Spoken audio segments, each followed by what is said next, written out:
Nous venons effectivement d'une situation assez compliquée parce que les conditions de préparation n'ont pas été favorables pour nous. Mais après beaucoup d'efforts, on a quand même réussi à faire quelque chose.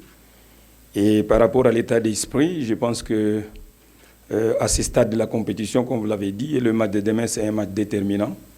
Et de notre côté, nous pensons qu'en compétiteur, nous avons essayé de remobiliser des troupes parce que ce n'était pas facile de revenir dans la compétition après la première défaite, chose qui a été faite.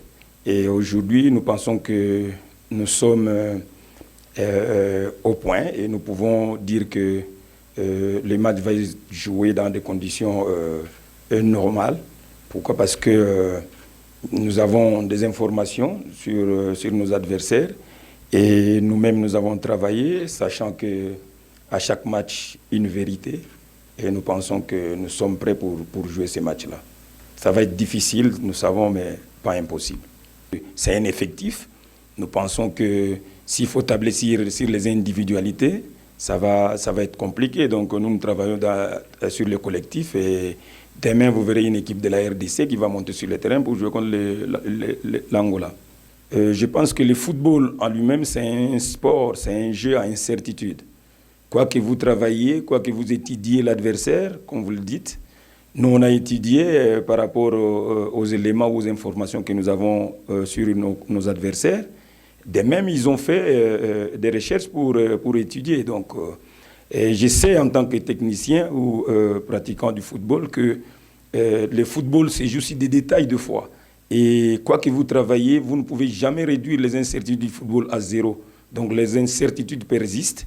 Tout ce que nous pouvons faire, nous, c'est consolider ce que nous avons comme point fort et pouvoir minimiser le plus possible nos faiblesses et voir comment est-ce que nous pouvons gérer le match minute par minute, tout en sachant que nous pouvons être dominés, nous pouvons dominer aussi. Donc, il y aura des temps forts pour nous, il y aura des temps faibles.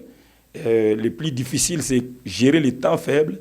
C'est ce que nous allons essayer de faire. Et je pense que le match se jouant, nous allons essayer, à partir du banc où nous serons, essayer de coacher les matchs progressivement. Et les souhaits pour nous, c'est de faire un bon résultat demain. On ne change pas une équipe qui gagne.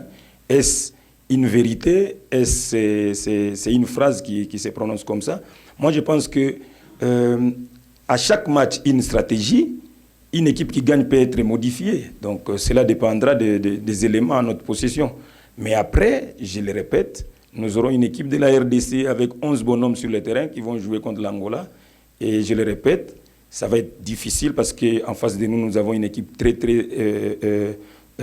physique, bien organisée, structurée dans tous les compartiments. Et du haut de leur 3-4-3, ils peuvent faire mal à tout moment. Donc, c'est à nous d'être concentrés, dans l'entrée-jeu surtout, et être tranchants. Et je sais que ça peut se jouer sur des détails. Oui, comme le coach l'a dit, nous sommes dans un esprit positif, puisque nous avons commencé ces tournois par une défaite, mais après, nous nous sommes rattrapés. Du coup, chaque match, on va aborder chaque match avec sérénité et un esprit positif pour espérer la qualif. On parle entre nous, oui, on parle entre nous.